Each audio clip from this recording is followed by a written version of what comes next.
Neste vídeo vamos conhecer todos os infectados de The Last of Us e a verdade por trás deles. Eu sou o Christian e este é o Monstroverso Geek.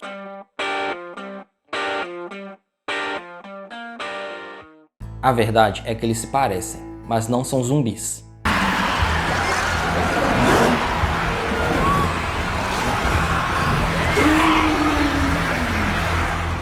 Como assim?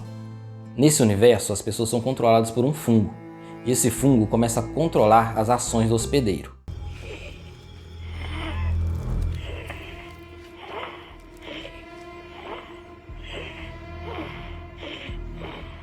Porém, o aterrorizante é que por alguns instantes a pessoa ainda está viva e consciente, porém tendo seu corpo controlado. E para se saciar e se multiplicar, esse fungo transforma as pessoas em criaturas agressivas e quase imparáveis. A infecção se espalha através de mordidas e um ponto da história por esporos no ar. Esporos à frente. Máscara.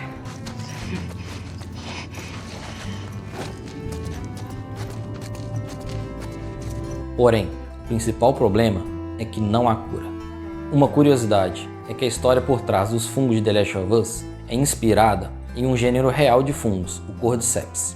São parasitas principalmente de insetos e outros artrópodes, como por exemplo as formigas. Quando um Cordyceps ataca um hospedeiro, ele invade seu corpo, substitui o tecido e pode controlar seu comportamento. Ao todo, são 7 tipos de estágio da mutação. Isso mesmo, 7. Pelo menos é o que mostrou até o segundo jogo. Em uma possível continuação, podemos ter algo ainda pior do que o último estágio.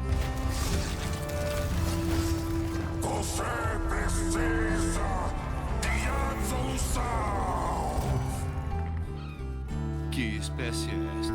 Após a infecção por mordida ou exposição ao fungo, a pessoa pode perder o controle e se transformar em 5 minutos ou 24 horas. E com o passar dos dias, o indivíduo vai ficando mais agressivo e horripilante, até o ponto de ficar irreconhecível. E agora eu vou te mostrar todas essas fases de desenvolvimento do fungo. E uma coisa pode ter certeza, nenhuma delas é tão fácil de enfrentar como os zumbis de The Walking Dead.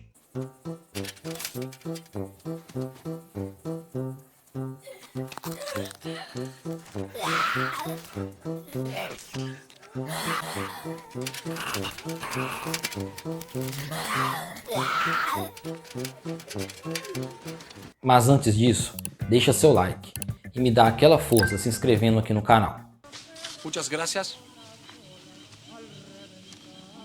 Não seja pão duro comigo, Dodson.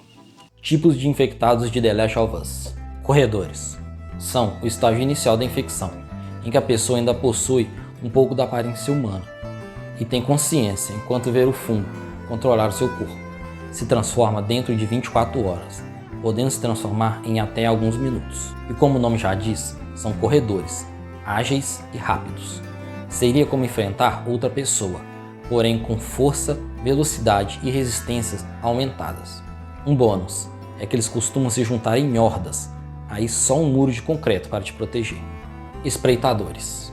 São o segundo estágio, em que a pessoa começa a apresentar alterações físicas mais visíveis, como pele pálida e podre.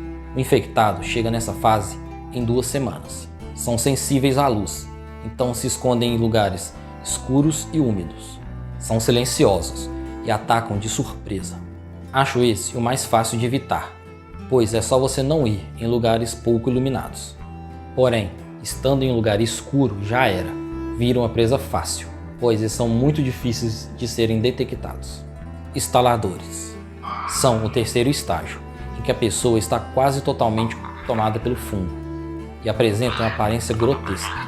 Demora cerca de 1 ano para chegar a essa forma. O fungo já toma conta de toda a cabeça e o infectado perde a visão. Porém, ele ganha um ecolocalizador, como o dos morcegos. Para rastrear suas presas, eles emitem um som que dá arrepios e meio que vai mapeando o local. E qualquer mínimo barulho pode ser o fim. Eles vão para cima com tudo. São mais fortes, resistentes e rápidos que os anteriores. 1 é muito difícil de enfrentar, 2 é quase impossível. Baiacus. São o 4º estágio, enormes e cobertos por camadas grossas de fungo. criando uma verdadeira armadura. Levam vários anos, aproximadamente 10, para chegarem a esse ponto. Por isso vemos poucos nos games e na série. É praticamente um tanque de guerra, imparável, podendo dilacerar suas vítimas facilmente. Seus pontos fracos são sua visão, que assim como os instaladores, são cegos, sua lentidão e devido aos fungos expostos, o fogo causa bastante dano. Mesmo assim, não é nem um pouco fácil deitar um deles. Então, a melhor alternativa mesmo é fugir. Trôpegos são uma variante do 4º estágio da infecção. Podem levar também vários anos para atingir esse estado. Inchados e inflamáveis. Expelem nuvens de ácidos gasosos que queima tudo ao seu redor. Ele evoluiu diferente do Byaku, pois manteve sua visão. Ficaram assim devido seus corpos absorverem uma grande quantidade de água. Mas assim como o Byaku, tem a força de um tanque incontrolável. Com certeza, depois do último estágio, esse é o mais horripilante. A sua única escapatória é utilizar bem a inteligência. A morte do hospedeiro. O que poucos sabem é que não são todos os hospedeiros que conseguem manter o fungo. Nesse caso, eles morrem. E quando isso acontece, o fungo começa a se espalhar pelo local da queda, criando como se fosse umas ramificações, chamadas de micélio fúngico. No jogo, eles liberam esporos nocivos no ar, que infecta qualquer um que inalar. Porém, na série, esse micélio irá criar uma rede conectada do fungo, mapeando tudo na região, levando os infectados aonde quiser. Porém, esse acontecimento só ocorre em lugares subterrâneos ou sem luz solar. Rei dos Ratos. Chegamos ao boss final, a maior criatura que já vimos nos games. Esse monstro é inspirado em um acontecimento da vida real, em que vários ratos ficam presos juntos. Suas caudas se entrelaçam e ele se torna um super organismo de roedores. No universo de The Last of Us, na verdade, essa criatura é uma anomalia.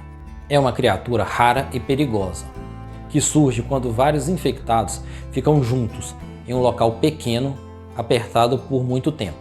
Seus fungos se fundem em uma só entidade.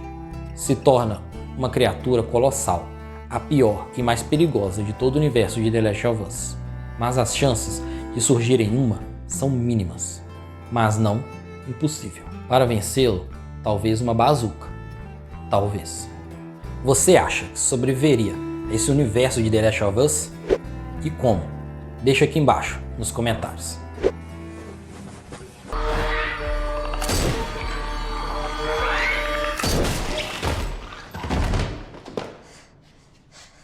Valeu por assistir e até o próximo vídeo.